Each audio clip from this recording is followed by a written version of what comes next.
Alright everybody, welcome to a short tutorial here on how to chop samples in the Roland SP-404 Mark II. I'm doing this kind of in the middle of one of my short series, a 4-part series about my workflow, and I just decided this specific part in the sampler to, it needed its own short video. So first off, what we're going to do is we're going to find our sample that we're going to chop. Right here I have the theme song to the Trailer Park Boys series. Okay. And this right here is literally the entire theme song. Okay, but we're not going to use the whole theme song. So what I'm going to do is I'm just going to find out, we're probably going to use about that much of it. So what I'm going to do is I'm going to come over here and clear a pad up real quick. Let's see here. Okay. So we're going to use pad 14 for this. So what I'm going to do instead of, now there are two methods. I can come over here and hit this button to activate the pad. As you can see, bank A, pad 1. And then I can hit start end, and I could just come over here and chop the entire sample down. I'm not a big fan of doing that. I call that the ultimate mistake. You can do whatever you want. So what I like to do is I keep all of my original samples here in this A bank, and then I use my other banks to move them and adjust them and do what I want with them. Okay. So what I'm going to do is actually I'm just going to resample this pad into this pad, taking out just the part of the sample I want. So I'm going to start by hitting resample, and then I'm going to hit 14. And then I'm going to hold this pad down until I get the amount of audio I want.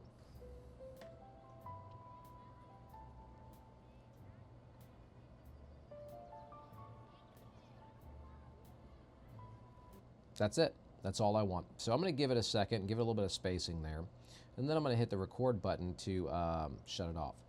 Now, the reason that I like to give it a second after I'm done and don't rush and just hit the record button as fast as I can is because I like to have a little bit of room when I cut the end off of it. It's just a personal preference. So I'm going to make sure that this pad's selected. Now you can hear that it's got some weird sounds about it, and that is because a weird quirk that I've found, and I'm sure there's a way to avoid this, I just don't know what it is yet. When you record a new sample, whether it comes from an external source or you resample something, it automatically assigns it to, look up here, our information, bus 1. So if you don't know this top screen, you'll see P3, project number 3, A-14, bank A, pad 14, and then your effects bus, bus 1. And then, of course, fix means that you have a fixed velocity, right, which I keep on. And then DC just means that, you're on DC power because this thing eats batteries like the Cookie Monster. So what I'm going to do to turn that bus off and make this a dry sample with no routing to effects is I'm just going to hold the remain button. I'm going to tap 14, and now it says dry and...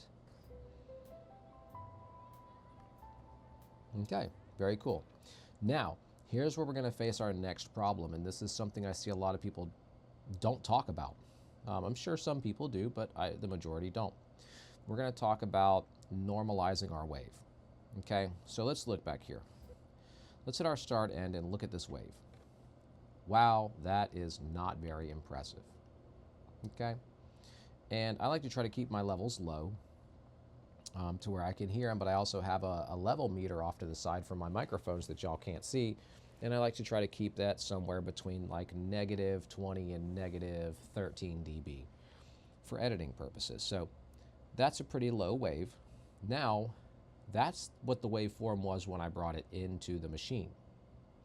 Since then, I have dropped the volume from its original 127 down to 37.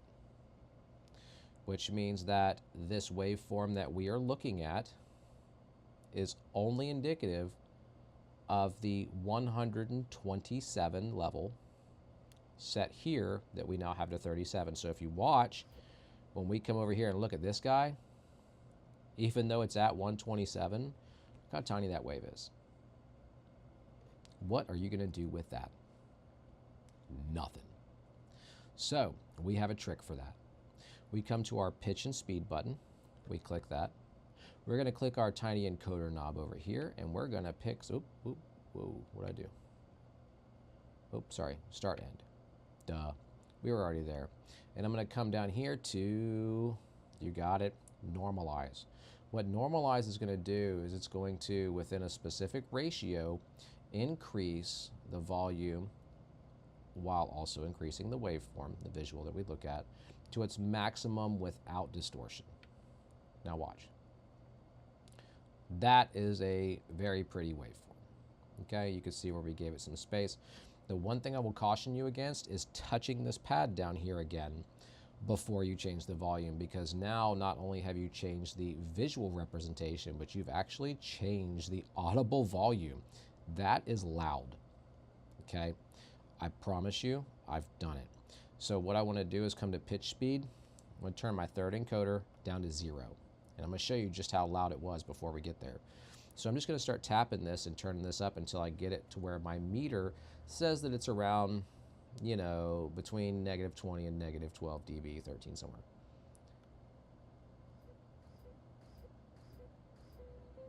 Right, that's where I want it. Now look at that, volume 8.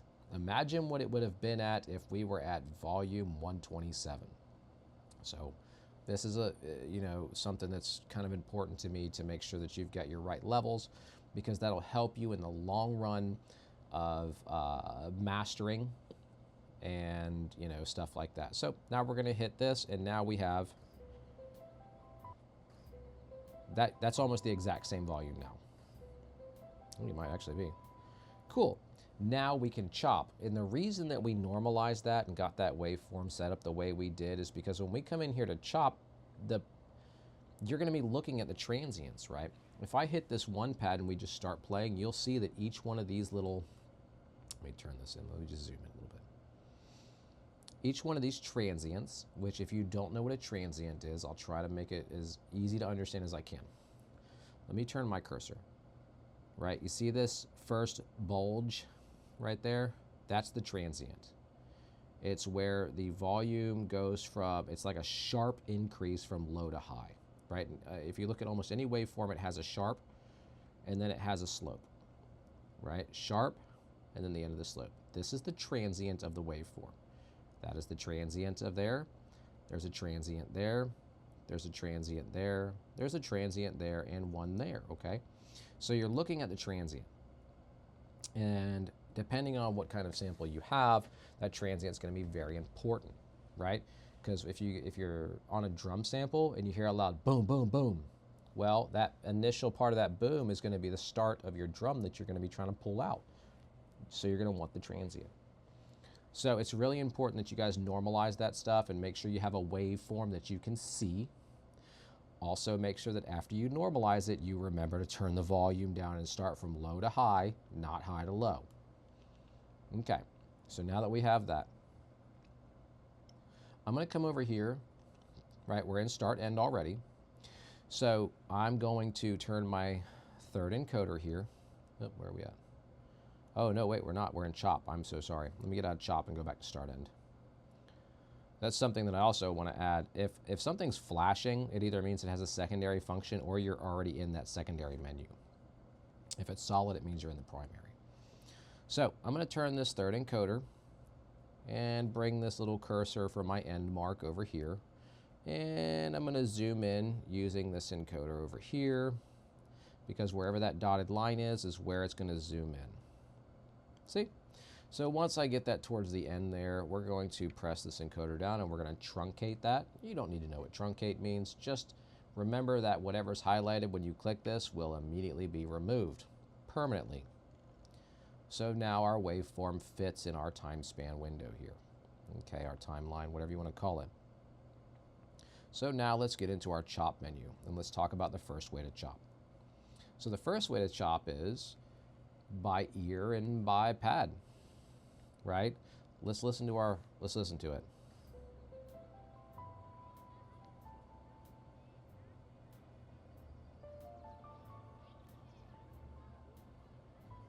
Right, so if you look, the transient on this one is going to kind of be where each of the piano notes is, right? That little bass, you hear that boom, boom. That's not really going to throw a transient. It might mud it up and get kind of thick here in some places, but we're looking for the piano marks. So let's try to tap it out. Now, when I hit this number 1, you'll see that the next pad, number 2, is flashing. That lets you know that it's ready to lay down a mark for pad number 2, or our second mark. So we can do this, and what that's going to do is it's going to drop a mark and let you know we're on pad 2, mark 2, and we can drop mark 3, and so on and so forth. Okay? So if you're good at this, you can literally just tap out at the notes you're trying to get. And every time you tap a pad, it will drop a mark, and wherever that next mark is dropped, let's show you. Right? So that's pad 2, mark 2, that's mark 3. So pad 2, the sample for pad 2 is going to be the entirety of this spacing right here. Right? And so on and so forth, right? So the end of the sample for that chop is where the new mark starts. So let's see what we got here.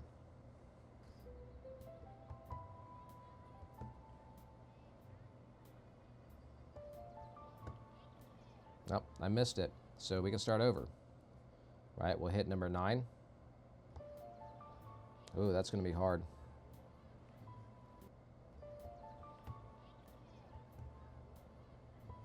Right, so 16. So let's see how good we did.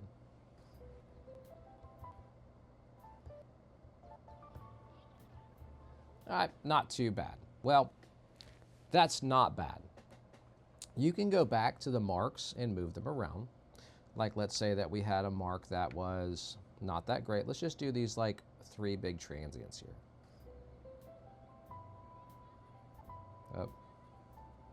As you saw right here, when I press 3, it restarts from that mark. Right? Okay, that's good enough. So as you can see, my marks are a little off. That's not a big deal. If you've got a sample that only has a few chops, that's fine. We can move those. So the first thing we're going to do is come up here to our menu up top, our knob definitions right here at the top of the screen. C1 is move, and then there's a C in parentheses. That means move cursor. Right? C2 is move, capital M, that means mark. C3 is select, capital M, that means select the mark. So let's move 3, and you'll see that it selects the different marks. Okay? So let's select this one right here. Now, if we move the second encoder, it'll move that mark. And wherever you have selected is the zoom point. Look, see, it keeps it right smack in the center of the screen. Every time you turn this small encoder, that's going to be the main part that zooms in.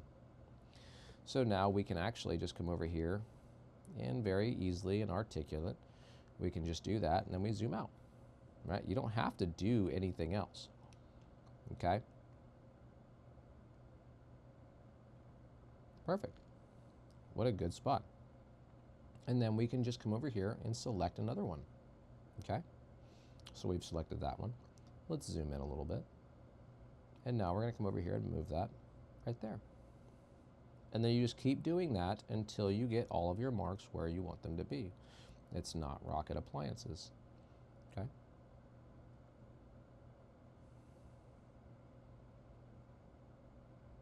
Close enough. So now we have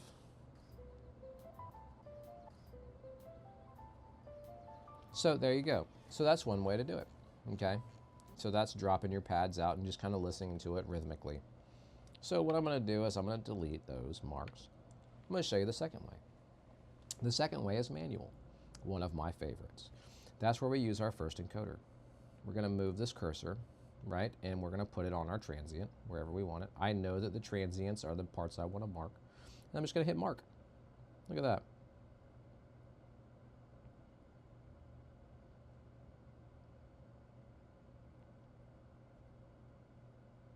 And now all of my transients are marked.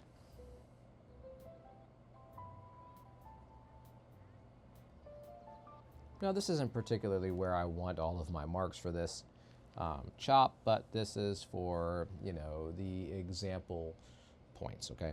So let's go ahead and, and we also can move those marks around just like before. So let's delete all these. And now let's talk about our third way. So the third way is our auto mark. Okay, So look here. So we have two options, C2 and C3. This changes the mark mode. C3 changes the parameter of that mark. So we could change it at time division. And we have up to 16 divisions that are literally going to just take, let's see here, let's just do 13, 12. It's going to take the sample and divide it up and drop a mark equally in 12 places. Bada bing. Now, that's useful in some cases, obviously not in ours. And you can still move those around just like anything else. You can move them anytime you do it. So let's do another auto mark and see what else we have. Level. So this one is going to drop a mark when the volume hits a specific level. Now, if we set it to volume level 1 and there's like more than 2 seconds of sound, it's just going to drop all your marks in one spot. Okay, so you can kind of actually play with this a little bit. Let's start out with 3 and see what we get. All right, so it dropped us 2 marks in the end. Well, that kind of sucked a little bit. So let's try again.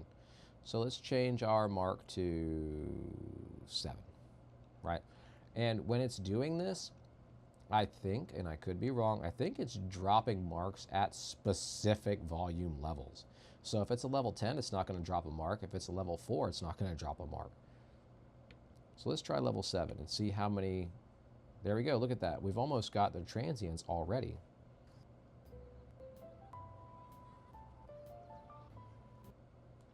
And the cool part about this is that if you remember, right, when we did this auto mark, our volume level was already set to 7, so it kind of had an idea. So let's turn it to 8 and see what we get. That might be too much. All right. So obviously, all 16 marks happen in the first little bit. Okay. So you can play with that. The auto mark is a fickle beast. Now, one of my favorites is transient, right? So you have a couple different options: hard transient, mid transient, soft trans. So if you want hard, that's going to be, it's going to look for that really hard snap. Let's see what we got. All right, so it was a little too much. Let's go ahead and dial it down a little bit. Right, auto mark, transient, hard. Let's go to mid. Not bad. Well, that's pretty good transient marking.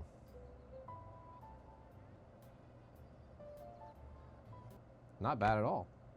All right, so let's do the last one here, really, and we'll see what it looks like for soft. None.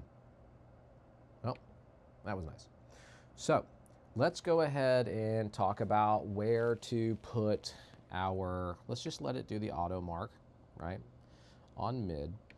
And we will talk about what to do now that we have our pads. Okay, so now we have our marks set, right? Apparently we have 11 marks that we've decided this is where we're going to use them. Now all we have to do is push down on our encoder, right? And now we're going to assign to pad. And that basically is going to let us put each one of the transient markers, whatever that sample is, it's going to allow us to put it in different pads. Okay, so you can see that we're on bank A right now because it's solid and we only have 2 flashing pads, which means only these pads are open to mark. Now if I wanted to, let's see here, let me go over to F. I could put the first one here, right? And then I come over here to bank G and put 1 here. And then I come over to back to A and put 1 on 16. Okay. And that's basically going to put those wherever I want. So you can, if it's a drum beat that you want, you can put that somewhere in a specific bank, or if it's a, you know, a stab, you can put it somewhere. So just for the sake of, all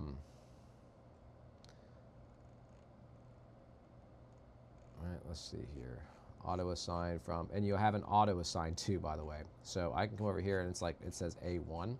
Let's go to E, right? So I can go to E1 over here on the auto mark, and it will automatically just 1, 2, 3, 4, 5, 6, 7, 8, 9, 10, 11. right? Or I can pick, right?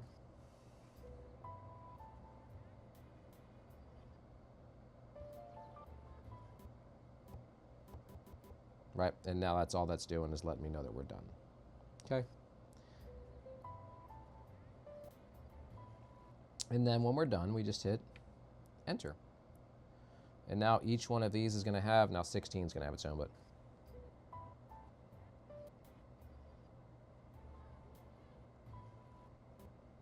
right? And then once you've got your chops in there, obviously you're going to want to go through and adjust your envelope so that you don't have hard pitches. That's fine.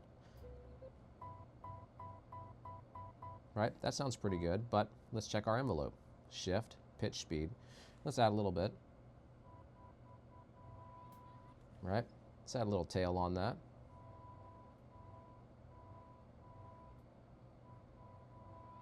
Right, we can maybe make the front. Right, doesn't have to be stabby, it can be nice, okay? And then we'll just exit out of there and we can check our start end.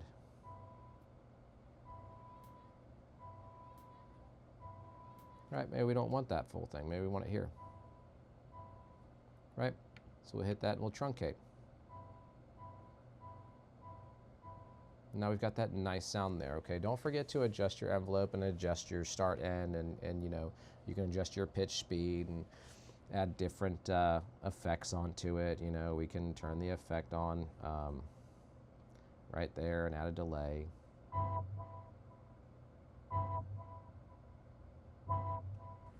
You know, whatever.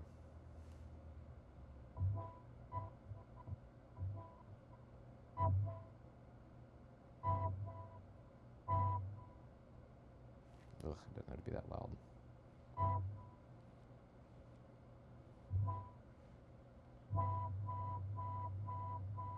Whatever, it doesn't matter. So that's how you do your chops. It's a little more in-depth than I've seen most videos give, but once again, I think it's important to normalize that waveform so that you you know, have those transient marks and you could see them better. So hopefully you enjoyed. If you did, please give me a like, please give me a follow. Check out all the stuff. I'm really trying to get somewhere with this, and I really want to help some people learn some stuff that was hard for me to learn. I'm going to share that information with you guys. So thanks for watching.